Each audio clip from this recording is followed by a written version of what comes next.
गामाविश्य च भूतानि धारयाम्यहमोजसा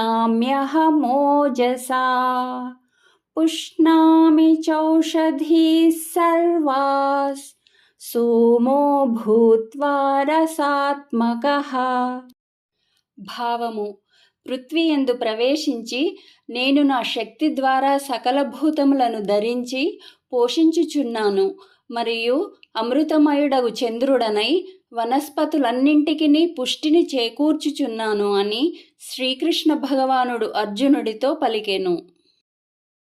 అహం వైశ్వానరో భూత్వా ప్రాణినాం దేహమాశ్రితః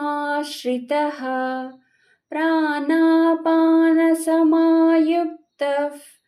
పచామ్యన్నం చతుర్విధం. భావము: నేనే ప్రాణాపానములతో కూడిన వైశ్వానరాగ్ని రూపములో సర్వప్రాణుల శరీరముల యందుండి 4 విధములైన ఆహారములను జీర్ణింపచేయుదును అని శ్రీకృష్ణుడు అర్జునుడితో పలికెను.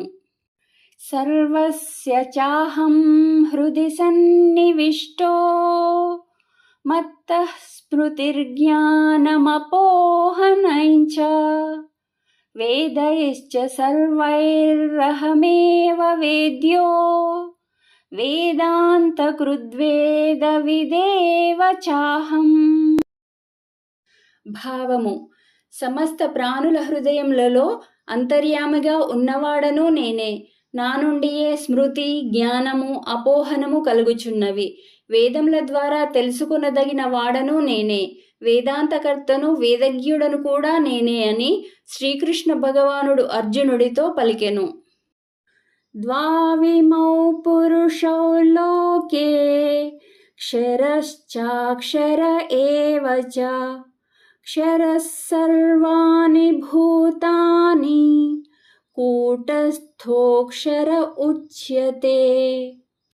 భావము: ఈ జగత్తునందు క్షరుడు, అక్షరుడు అని పురుషులు 2 విధములుగా గలరు. సకల ప్రాణుల శరీరములు నశ్వరములు, జీవాత్మ నాశరహితుడు అని శ్రీకృష్ణుడు అర్జునుడితో పలికెను.